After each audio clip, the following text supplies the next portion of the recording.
తెలంగాణ ప్రభుత్వం అత్యంత ప్రతిష్టాత్మకంగా ఇస్తున్నటువంటి గద్దర్ అవార్డ్స్ను ఉద్దేశించి పరోక్షంగా తెలంగాణ ఫోక్ సింగర్ అయినటువంటి మధుప్రియ కొన్ని స్టేటస్లు పెట్టింది అంటూ ఇప్పుడు కొన్ని వార్తలు వస్తున్న నేపథ్యంలో ఆ స్టేటస్లో ఏముంది, అసలు తెలంగాణ ప్రభుత్వాన్ని అలాగే గద్దర్ అవార్డ్స్ని టార్గెట్గా చేసుకొని మధుప్రియ పరోక్షంగా ఇటువంటి స్టేటస్లు పెట్టడానికి గల కారణం ఏంటి, అసలు ఏం పెట్టింది అనేది పూర్తి స్థాయిలో మనం తెలుసుకునేటువంటి ప్రయత్నం చేద్దాం. ప్రస్తుతం మనతో పాటు ఉన్నారు ప్రముఖ రాజకీయ విశ్లేషకులు, ప్రముఖ సీనియర్ జర్నలిస్ట్ శ్రవణ్ కుమార్ గారు. వారితో మాట్లాడదాం. శ్రవణ్ గారు నమస్తే. నమస్తే అండి. గద్దర్ అవార్డ్స్ని ఉద్దేశించి ఇప్పుడు గద్దర్ అవార్డ్స్ మీద విమర్శలు చేస్తూ పరోక్షంగా మధుప్రియ కొన్ని స్టేటస్లు పెట్టినట్లుగా వార్తలు వస్తూ ఉన్నాయి.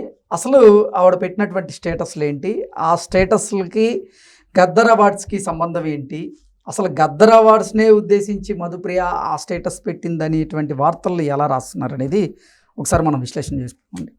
ఓకే అండి.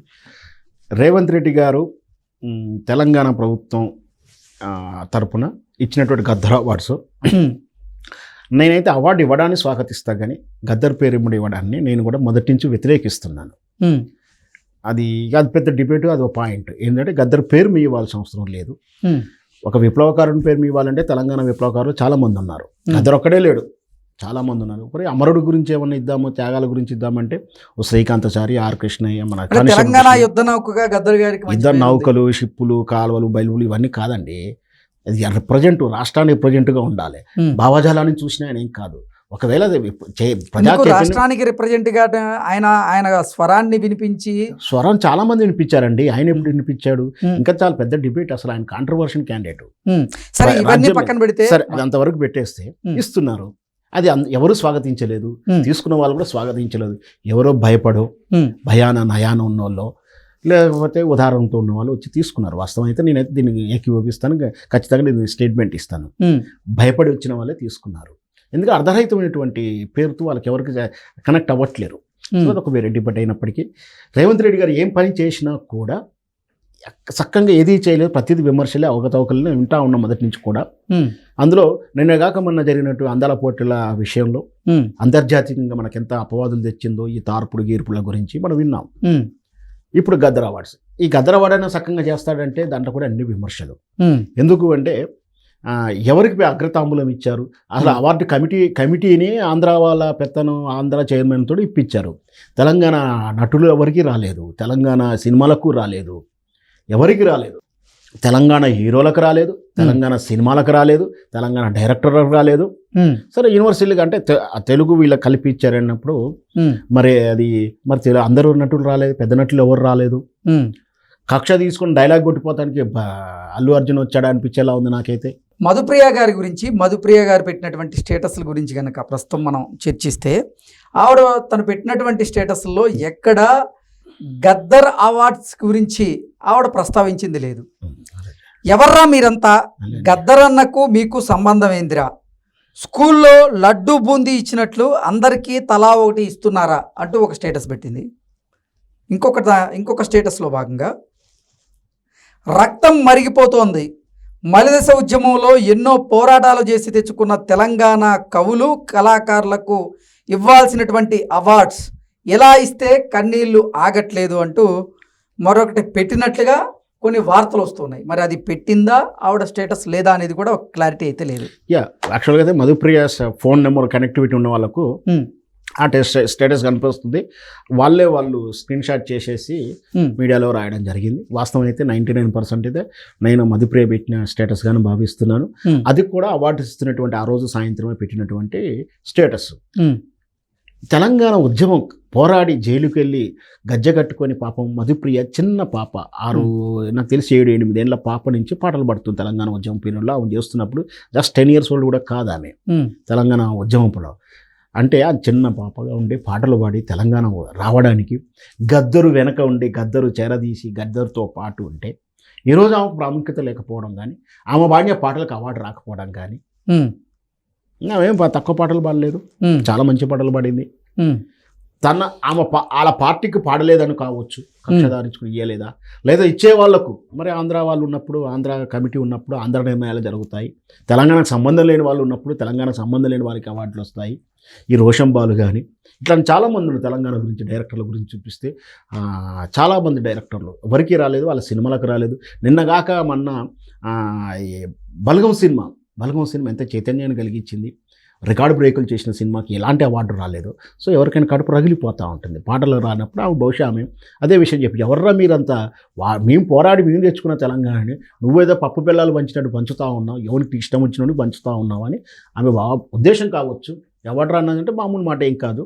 వాస్తవానికి అయితే మధుప్రియకు ప్రయారిటీ లేకపోవడం, మధుప్రియ పాటలకు రాకపోవడం అనేది నిజంగా కూడా నేనైతే అవమానంగానే ఫీల్ అవుతున్నాను. ఇదంతా కూడా రాజు తలుచుకుంటే దెబ్బలకు కొదవలేదు అన్నట్టు ఆయనకి పిచ్చోని చేతులు రాయిలా ప్రవర్తిస్తున్న తీరు మనం మొదటి నుంచి చూస్తున్నాం. అవార్డులు ఏదో గొప్పగా చేస్తారని కూడా నేను అనుకోలేదు. అవార్డు కమిటీ కానీ అది దాని మీద ఆరోపణలు ఉన్నాయి.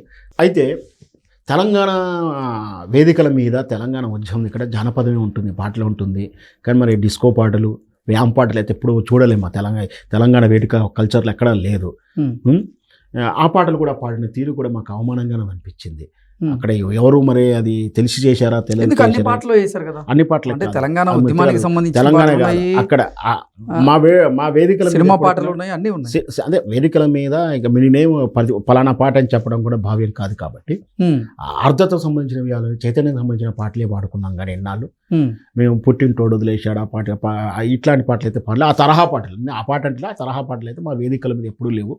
రాష్ట్ర ప్రభుత్వం చేసే వేదిక మీద అట్లాంటి పాటలకు నృత్యాలు చేయడం కూడా నాకైతే నచ్చలేదు. సో ఇట్లా జరుగుతూ ఉన్నాయి అన్నీ చూసి కూడా పాపం మరి అది మధుప్రియ కూడా కడుపు రగిలిపోయింది. మాలాంటి వాళ్ళకి రగిలిపోయినప్పుడు మధుప్రియ కూడా స్వయంగా బాధితురాలుగా భావిస్తాను నేను ఆయన. ఎందుకంటే ఆమెకు అవార్డు రావాలి, ఏది రానప్పుడు ఆమె కూడా బహుశా ఆ రోజు నుంచి ఆ రోజు తర్వాత కూడా మధుప్రియ పాడిన పాటలకు, అక్కడ జరిగిన పాటలకు పోటీ చేస్తూ మధుప్రియ ఎంత బాగా పాడింది గద్దర పాట అంటూ కూడా సోషల్ మీడియాలో కొంచెం కంపారిటివ్ కూడా నేను చూస్తూ ఉన్నాను పోస్టులు. ఏం జరిగినా కూడా సముచితమైనటువంటి తెలంగాణకు సముచిత న్యాయం ఇస్తూ మిత్రులకు కూడా ఇచ్చి ఉంటే బాగుండేది. నాది తెలంగాణకు సముచిత అవార్డులు ఇస్తూ ఇతర టెక్నీషియన్ కూడా ఇచ్చి ఉంటే బాగుండేది. కూడా తెలంగాణ కేటగిరీ కింద సపరేట్ పెట్టి వీళ్ళకు కూడా గౌరవం ఇచ్చి యూనివర్సిటీలుగా ఇచ్చుంటే బాగుండేది అని నా ఉద్దేశం. అది జరగలేదు, పొరపాటు జరిగిపోయింది. సో మనం ఏం చేయలేం. తనకి అవార్డు రాలేదు అనేటువంటి ఉద్దేశంతోనే మధుప్రియ పరోక్షంగా గద్దర్ అవార్డ్స్ను విమర్శిస్తూ ఆవిడ స్టేటస్ పెట్టిందని భావించవచ్చా? అంటే ఏం చెప్తారు? అవి ఒక్కదానికి రాలేదు కదా, తెలంగాణకి ఎవరికి రాలేదు, ఎవరెవరో పంచుకుంటున్నారు, ఎవర్రా మీరంతా అంటే దాని అర్థం మీకు ఏ అర్హత ఉంది తెలంగాణ విషయంలో అని ఇవ్వడానికి మీరెవరు, తీసుకునేటువంటి వాళ్ళు ఎవరు, నిర్ణయించడానికి వీళ్ళెవరు అని బాధ ఉంటుంది. ఆమె యూనివర్సల్గా అందరికీ కలిపి తెలంగాణ ముందు స్టేటస్లో అదే ఉంది కదా, తెలంగాణ ఎట్లా తెచ్చుకున్నాం మేము అంతమంది గాయకులు కళాకారులు, వాళ్ళకి ఎక్కడిది కనీసం అవార్డు ఇవ్వకపోయారు, ఫంక్షన్కి అని ఇన్వైట్ చేయాలా వద్దా? తెలంగాణ కళాకారులకు ప్రతినిధులుగా వాళ్ళని కనీసం పాసులన్నీ ఇవ్వచ్చు కదా, అది కూడా జరగలేదు.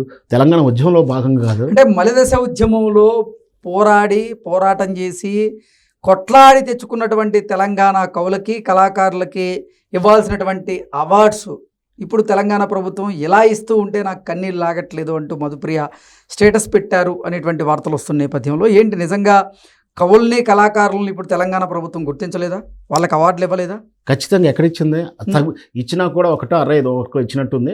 సముచిత న్యాయం జరగలేదు అంటే అన్ని విభాగాలకు సంబంధించినటువంటి సముచిత ఇందులో కూడా పాఠకులకు కానీ గాయకులకు కానీ కనీసం ఇన్విటేషన్ కూడా లేదు కళాకారులకు. కనీసం ఎందుకు లేదు? ఎవరు వచ్చిన వాళ్ళందరూ ఎవరు రాలే ఎవరో ఉత్సాహంగా వచ్చినది కానీ ఎవరికి ప్రార్థించాలి ఉంటే స్టేటస్ ఎందుకు వస్తుంది ఆమె స్టేటస్? ఇప్పుడు మీరు చూస్తున్న 4 రోజులు అన్ని బయటకు వస్తాయి. ఇంకా అందరూ అంటున్నారు, కొంతమంది బయటకు రావట్లేరు. సో వాటి ఏది జరిగినా కూడా రాజు తలుచుకుంటే దెబ్బలకు కదవలేదు. ఆయన ఏం చేసినా అది చెల్లుతుంది. ఇప్పుడు జరిగిన రోజు మనం చేసిన పాపానికి భరించాలి. జనాభా కూడా ప్రజలు కూడా ఆ విధంగానే ఉన్నారు. ఇప్పుడు అంతకు మించి మనం చేసేది ఏం లేదు. ఓకే అండి, thank you so much. Thank you.